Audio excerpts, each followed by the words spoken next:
कामचोर देवरानी।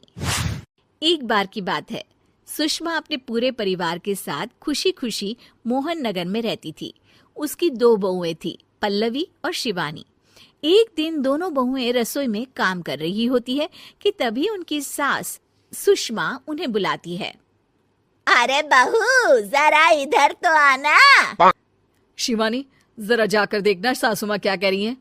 दीदी, आप ही देख लो ना जाकर, आपको भी तो सुनाई दे रहा है। अरे मैं आटा गूंद रही हूँ ना, तुम चली जाओ। हाँ, तो मैं भी तो सब्जी काट रही हूँ ना दीदी। अरे बहू, जल्दी आओ। ओह, ये तो जाएगी नहीं, मैं ही जाकर देखती हूँ कि क्या करना है। पल्लवी सुषमा के कमरे में जाती है।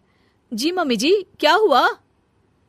शाम को घर पर कुछ मेहमान आने वाले हैं, तो तुम अच्छा सा खाना बना लेना बहू। ठीक है मम्मी जी, आप बता दीजिए क्या क्या बनाना है और कितने लोग आ रहे हैं। सुनील की मौसी जी और उनका पूरा परिवार आ रहा है। कुल मिलाकर 3 लोग और हमें मिलाकर हुए 9 लोग। तो अभी से ही तैयारी करना शुरू कर दो। और हाँ, घर की सफाई भी कर देना, हाँ, अच्छे से। जी मम्मी जी, सब काम हो जाएगा, आप चिंता मत कीजिए। पल्लवी शिवानी को घर में मेहमान आने वाले हैं इसके बारे में बताती है। क्या? 9 लोगों का खाना बनाना होगा, घर की सफाई करनी है? बाप रे, सासू माँ ने तो हमें घर की नौकरानी ही समझ कर रखा है। ऐसा नहीं बोलते शिवानी, हम इस घर की बहू हैं और घर के काम करना हमारा फर्ज है। दीदी तो है ही सासू माँ की चमची, जब देखो सासू माँ सासू माँ। मैं तो इतना सारा काम नहीं करने वाली।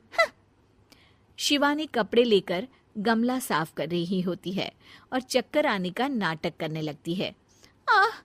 मेरा सर चकरा रहा है। तभी वहां पल्लवी और सासू माँ जाते हैं। अरे बहू, क्या हो गया तुम्हें? मम्मी जी, बहुत तेज सर में दर्द हो रहा है। तुम एक काम करो शिवानी, आराम कर लो। नहीं नहीं दीदी, घर में मेहमान आने वाले हैं, मुझे आपकी मदद करनी चाहिए। अरे कोई बात नहीं शिवानी, तुम आराम कर लो, मैं सब काम कर लूंगी। ठीक है दीदी, अगर आप इतना कह रही हैं तो आराम कर लेती हूँ। शिवानी आराम से अपने कमरे में मैगजीन पढ़ रही होती है। इसे कहते हैं आराम की जिंदगी। इतना सारा काम। चलो, सारा काम खत्म हो गया, शिवानी को देख आती हूँ।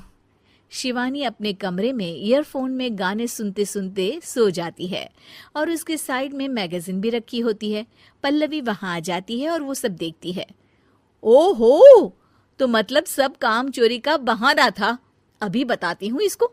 घर का सारा काम मुझे करना पड़ा और ये महारानी यहाँ मैगजीन पढ़ रही है, गाने सुन रही है। पल्लवी रसोई से एक प्लेट और चम्मच लेकर आती है और शिवानी को थाली बजाकर उठाने लगती है। शिवानी अचानक से उठती है। उठ गई महारानी, गाने भी सुन लिए, मैगजीन भी पढ़ ली। तुम तो बहुत बड़ी झूठी निकली शिवानी। तुमने सर दर्द का बहाना बनाया ताकि काम करने से बच सको। हाँ, बनाया बहाना, तो क्या करती, इतने सारे काम करती। मुझे कोई शौक नहीं है चापलूसी का। क्या चापलूसी? तुम्हें लगता है कि मैं सारे काम चापलूसी के लिए कर रही हूँ? और नहीं तो क्या। तभी वहां सासू माँ आ जाती हैं। अरे बहू, वो लोग बस आने ही वाले हैं, तुम तैयारियां कर लो। जी सासू माँ, तुझे तो मैं बाद में देखती हूँ। सब खाना खाने बैठते हैं और खाना शुरू करते हैं। तभी सुनील की मौसी बोलती है। वाह भाई वाह, खाना तो बहुत ही अच्छा बना है सुषमा जी, एक एक चीज में क्या स्वाद है। ये सुनकर शिवानी मुंह बना लेती है। उसे अपनी जेठानी की इतनी तारीफ रास नहीं आती। आपकी बहुएं तो बहुत ही अच्छा खाना बनाती हैं। हाँ, बनाती तो दोनों ही अच्छा है, पर आज ना ये सारा खाना बड़ी बहू ने बनाया है। छोटी बहू की तबीयत ठीक नहीं थी, सो इसलिए। मानना पड़ेगा सुषमा जी, आपकी बड़ी बहू तो बहुत ही गुणवान है। पल्लवी की तारीफ सुनकर शिवानी को जलन होती है। पल्लवी ये सुनकर खुश हो जाती है और शिवानी की तरफ देखकर उसे चिढ़ाती है। कुछ देर बाद मेहमानों के जाने का वक्त हो जाता है। मौसी जी सबके लिए उपहार लाई होती है। वो सबको शगुन के पैसे देती हैं और अंत में पल्लवी के पास आती है। तुम्हारे लिए शगुन का लिफाफा तो है ही, पर बहू तुम्हें एक और उपहार भी मिलेगा इतना अच्छा खाना बनाने के लिए। मौसी अपने सोने के कंगन निकालकर पल्लवी को पहना देती है।